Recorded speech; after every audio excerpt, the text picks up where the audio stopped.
I love eating and I love cooking, but like you, I always feel I'm in a hurry and it can be hard trying to fit everything in. Children, work, family, everything else life throws at you. And I am not prepared to sacrifice a single meal. But I got the answer. In a word, it's express. Sometimes the only thing that gets me up in the morning is the prospect of a good breakfast. And let me tell you, I've got some yummy morning meals that are the work of mere sleepy moments. When I'm working at home, breakfast bruschetta, speedy shortcut chocolate croissant, or spicy scrambled eggs.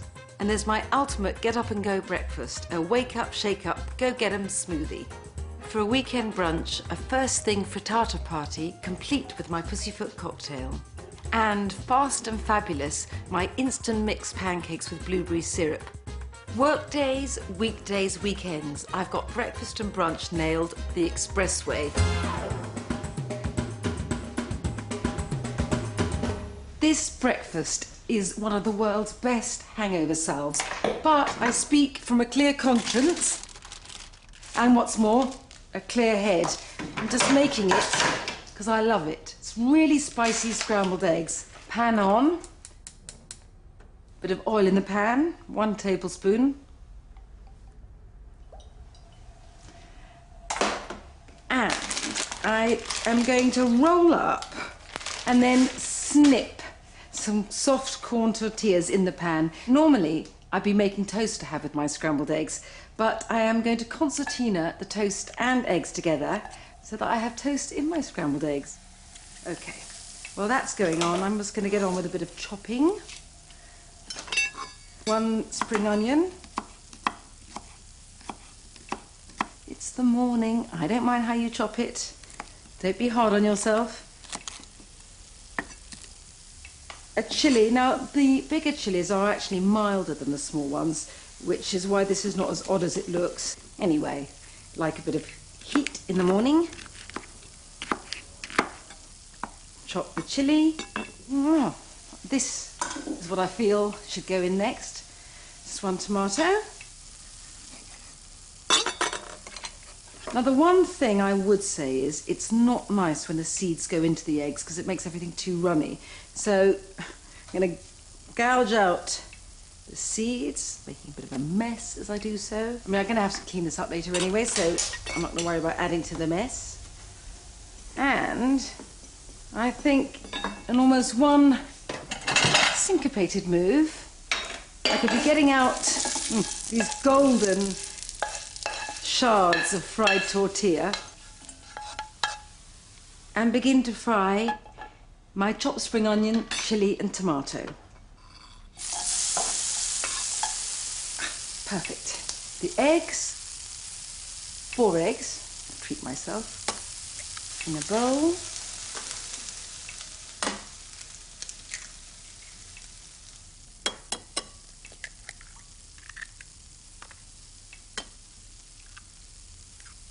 Now, I like my eggs quite salty.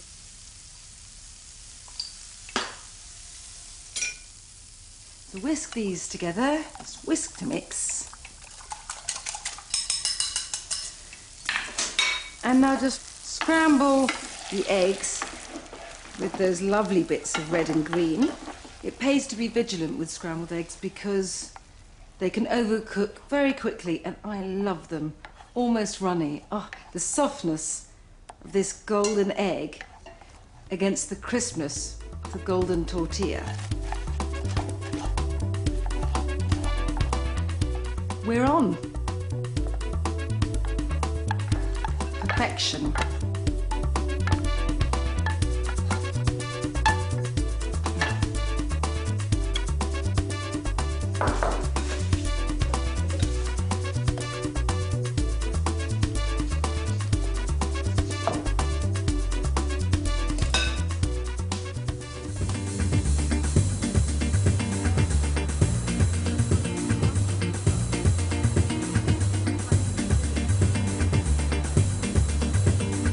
I never, ever skip breakfast, although it doesn't have to be first thing.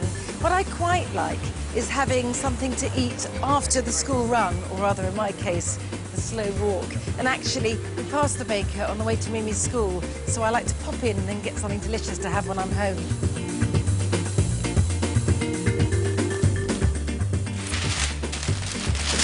Thank you so much. Would you like a cookie, miss? Yes.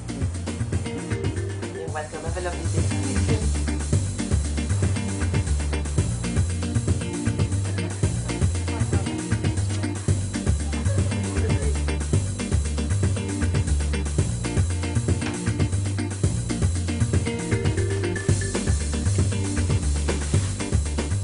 There is, for me, just no bad way to eat bread. That's why, thank goodness, you can get this by the quarter loaf. If you could get only a whole loaf at a time, I would be in trouble, because I'd eat it. What I'm making is the kind of thing which I think of as California meets Tuscany. Bruschetta for breakfast. So, gorgeous bits of sourdough toast and some juicy toppings. I'm just going to toast the 3 pieces I need. And now I can get on with the 3 toppings for them. First, tomato.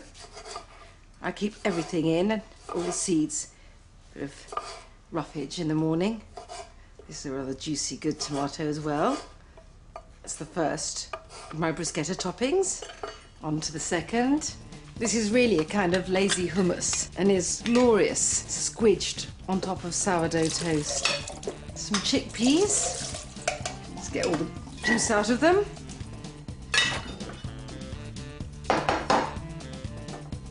Some olive oil. Don't need any salt. Good bit of pepper, nice white pepper. And I have to say, normally I would use lemon, but because I want a bit of lime for my avocado there, it's silly just to go opening another citrus. So a bit less of the lime than I would do the lemon. Now, bit of brute force in the morning.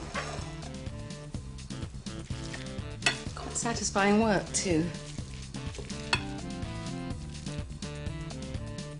The thing about all these is that I'm not going for anything very fine or elegant. It's just nubbly, rough, quick chop, slow eat. Okay, the last topping is avocado and lime. So half an avocado. I now need to squeeze out the rest of the lime. I love lime with avocado, must have salt.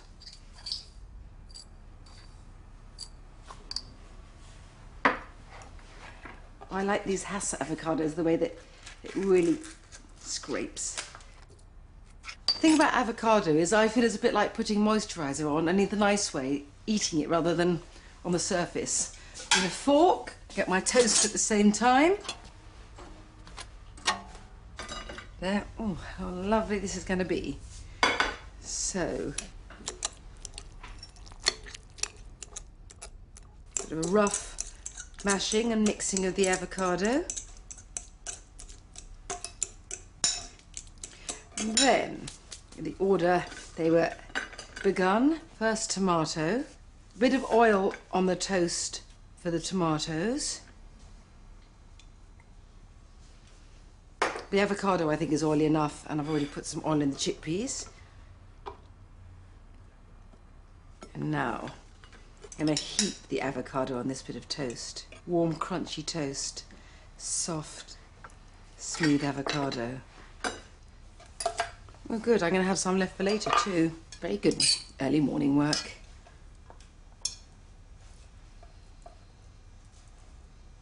I think I will have a little more olive oil on the chickpeas.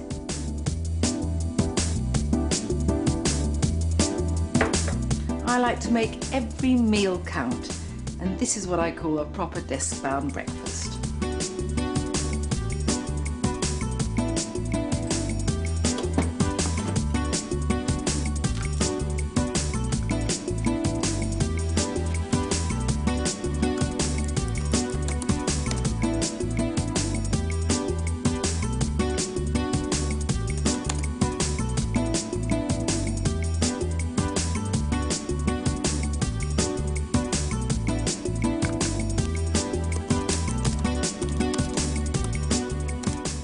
So many people are tempted to put food into like good category and bad category, and I think it's really important to resist that. I believe all food is good, and the reason I eat the bruschetta is not because I think they're healthy, although I'm glad, it's because they're delicious. And sometimes I want a breakfast that, you know, maybe a nutritionist wouldn't be so keen on. Not that that bothers me. And, you know, life has good and bad and fattening and not fattening. And especially if I'm having a working breakfast, like a business meeting, I'm a great believer in thinking that a spoonful of sugar helps the medicine go down. And if you whip up these incredibly easy cheats, homemade chocolate croissants, I promise you, you can get your way at any meeting you have, however early in the morning. It's so easy to make these cheats chocolate croissants, I can't tell you. All you do is you buy a bar of chocolate and you buy a sheet of puff pastry. It should be ready rolled and it should be all butter. And just unfold this sheet of pastry in front of you and cut it into 6 squares. And then just slash them with a knife right through the middle so you've got 12 little triangles. And don't be worried, they do look small. Next, put a triangle in front of you with the wide part nearest you and the pointy end away from you. Get a small square of chocolate, I use plain, but you could use milk. Teeny square of chocolate on the centre of the widest part of the triangle, and then start folding up with the chocolate loaded end first. So roll up away from you and then curl each side round so you have a kind of fat crab puff pastry croissant in front of you. Pinch everything a bit so all the chocolate doesn't escape, although some does. It's gorgeous when it's warm. Ferry each tender filled puff pastry croissant to a foil-lined baking sheet, and when all of them have been done in this way, break an egg, whip it slightly just so it mixes, get a pastry brush and dibble golden egg over each one of the 12 croissants. Then all you do is pop this baking sheet into a preheated oven at 220 for 15 minutes and you have a heavenly breakfast there, easy. Nigella, good morning. Hi, Ken. See you again during the whole day, you okay? I think I just about make it. Very good. I'm so glad you found time to see me. Got so Always. much on text. Thank Yes, you. no, it's a pleasure. I don't like to do anything on an empty stomach. Okay, and I can smell those croissants. They smell absolutely delicious. Let's get our priorities right. Let's get some food down, I suppose, shall we? So I think if you can get the same team, really, it's a go. I take it this is a sign-off. It is a sign-off. Wonderful. This So is sealing the deal. My God. Okay, one more. I should go for it. Thank you very much. Are you sure you want me to have the last one? I'm very sure.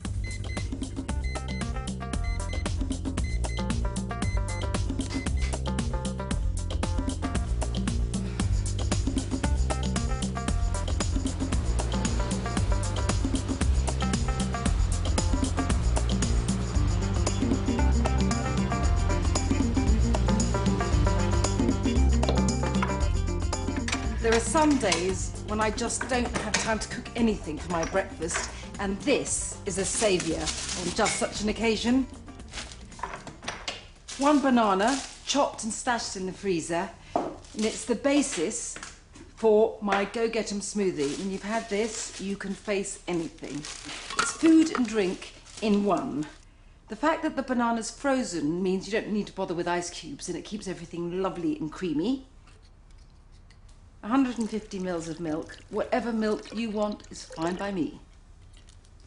On top of that, half a teaspoon of instant espresso powder. That's to give me a bit of buzz. Haven't got time to make any tea or coffee, and without caffeine it is hard. 4 teaspoons of malted chocolate powder. Malt very good for you. Talking of which, about a tablespoonful of honey. And then, horrible noise, and then something delicious to eat and drink in one.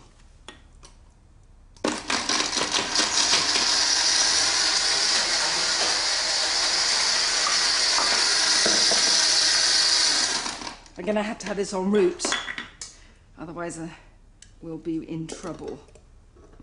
Delicious.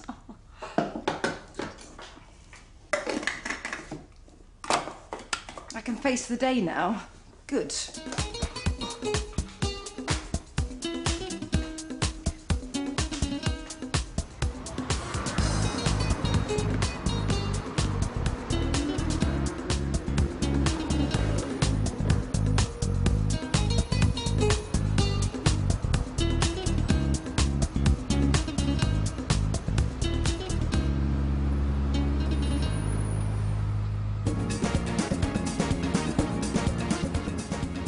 Weekdays are one thing, but at weekends there can be a lot of people to feed. I have to say I do think Saturday brunch is such a great time to have friends round together. And Sunday morning, well, Sunday morning I'm always overrun with children.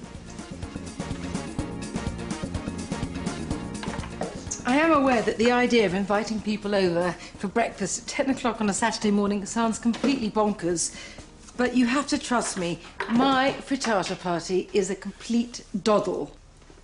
Starting off with a drink though, and it's called a pussyfoot, and it tastes every bit as good as it sounds. First in, a litre of orange juice. Come on, I haven't got all day.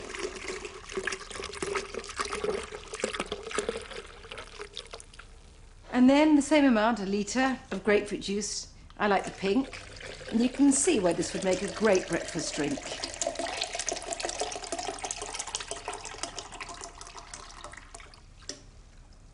Now a bit of edge with some lime juice.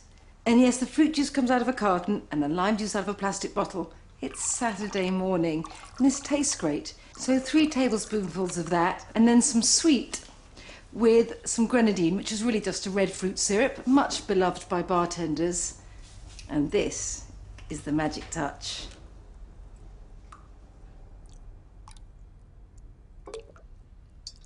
Oh, it seems a pity to stir it, it looks so beautiful, but it tastes best if you stir, so with my magic wand, the perfect wake-up call.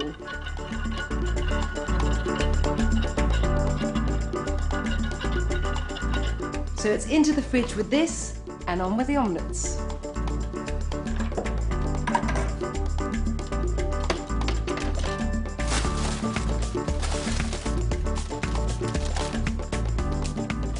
All my goodies here. A frittata really is an omelette, same difference. It's a bit flatter. It's hard to be precise about measurements. This is so much a matter of taste, but I would reckon on about a handful of any filling per omelette. I buy my Emmental ready grated. Onto the ham. I love a ham omelette. This is just some bought cooked sliced ham, which I want to chop. I like to have all the little bowls in front of me so I am ready when I start cracking my eggs just to put in a bit of what I want, what everyone else wants.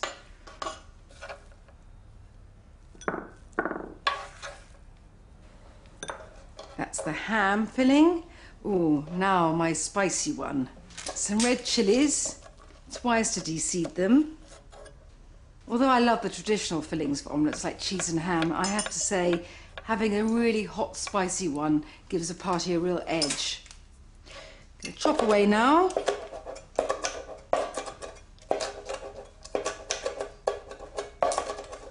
None of this has to be very neat, which is good. And as well as wanting peppy heat, I want some cosy warmth, and for that I need some ground ginger, about half a teaspoon, and the same amount of ground coriander. So that's my spicy filling. And now my green omelette. A bag of watercress, roughly torn. And you could use rocket or tender baby spinach. And I like to add 3 chopped spring onions. And the thing about the spring onions and the watercress is that they're actually quite peppery and have got a lot of zing.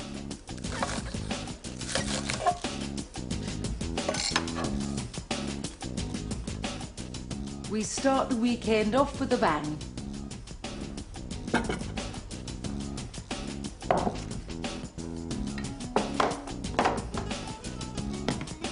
Adrian, will you help me with this? It's too heavy. But a pussyfoot. What is in a pussyfoot? It's grapefruit juice, orange juice, grenadine and lime. I'm wielding 2 pans. It could get messy. 2 eggs per person. Can't get it anymore. I am ready to start whisking and mixing. I'd like a ham one, please. Oh, that's so nice and comforting.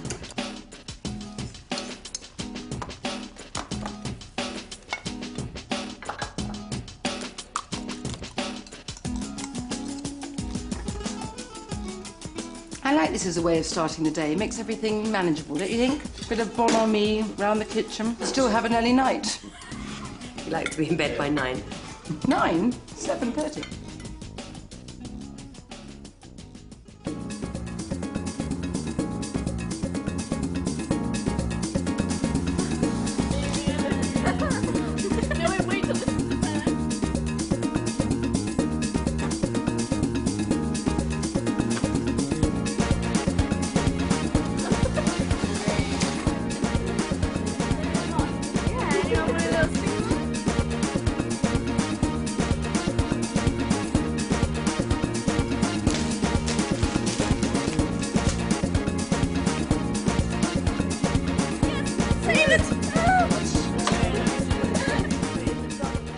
When I have children round at the weekend, and I always seem to have a lot, I always find that pancakes and blueberry syrup are the simplest breakfast things to make, not the least, because they all like them, so I'm not having to make one thing for one child and another for another. So the pancakes are a snap, and I'll come to that. But for now, the blueberry syrup.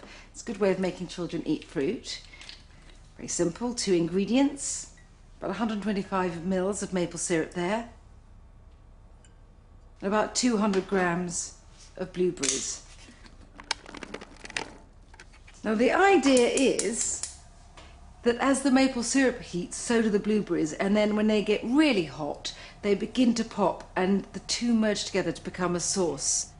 And what I love about this is that when it's warm, it's perfect as a syrup over pancakes. And when it's cold, should you be lucky enough to have any leftovers, it's gorgeous as a rather soft set jam to have with thick slices of white bread. Gorgeous.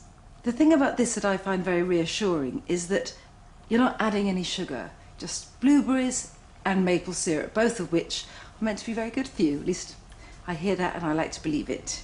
All that bubbling magenta makes me feel that it's ready. I think we are ready to pour. Stand back.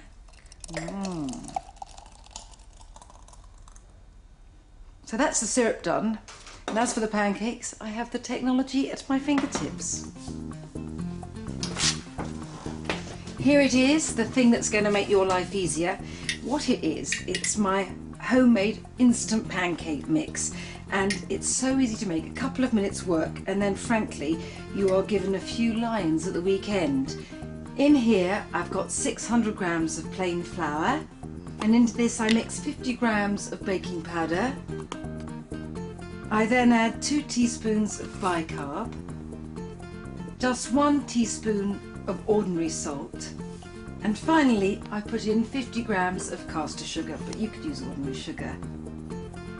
Mix it up, and what you have is a jar of smugness. So this is how my magic mix gets transformed into breakfast. You take a cup of the pancake mixture. There we are, just filling it up like this slowly and calmly. And I know we don't use cups, but it makes it much easier than actually weighing out the mixture in the morning. It kind of defeats the object of the exercise. But if you want to, you can. It's 150 grams. And anyway, you don't need to use a regular measuring cup, just use a cappuccino cup. And for each cup of mix, 1 egg and 1 cup of milk. Again, if you feel like measuring, it's 250 mils. In that goes.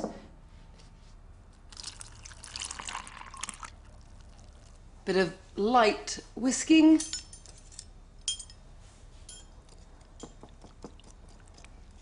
Just whisk lightly together. So you've got a thickish batter. I tend to get about 15 pancakes out of this amount. I mean, I can eke it out to make more, but count on 15.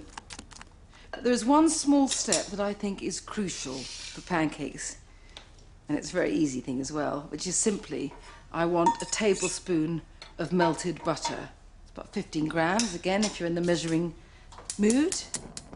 May as well get the griddle sorted while I'm here. It can warm up. Don't worry if you haven't got a griddle, just use any smooth pan. That's looking nice. I'm going to get my pancake stasher. Oh, that's done. Perfect. In the butter goes. And The butter's important not just because of its lovely taste, but also because it stops the pancakes sticking to the griddle when they cook. And now a bit of ladly-ho, and we're on. Small dollops. These take hardly any time, about a minute on the first side. So then they just need really half a minute on the second side. So this is speedy. My children always fight about who's going to have all those little bits that get splattered, like little doll's house pancakes.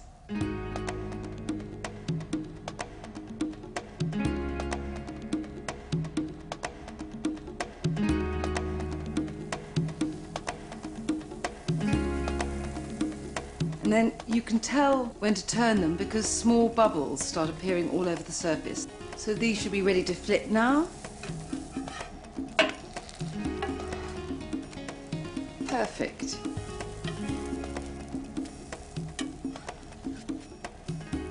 Got a lot of children to feed. But these should make them happy. Hope so, at any rate. And when my pancake frisbee is finally full, I can fling it over to the children. So here goes. Okay, children, kids. Pancakes, come on.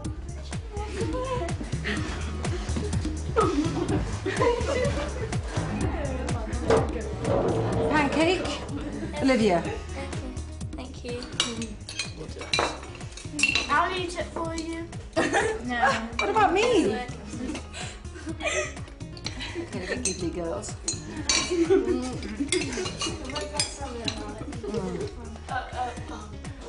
Can you pass me the ring? So I'm just going to have a teeny bit myself, actually. What time did you go to bed last night? And I want the truth. I can't remember. The fact that you're giggling such a lot makes me feel that you haven't had a lot of sleep. Nigella, hang on the bed. Oh my goodness! Well done, thank you. Over here.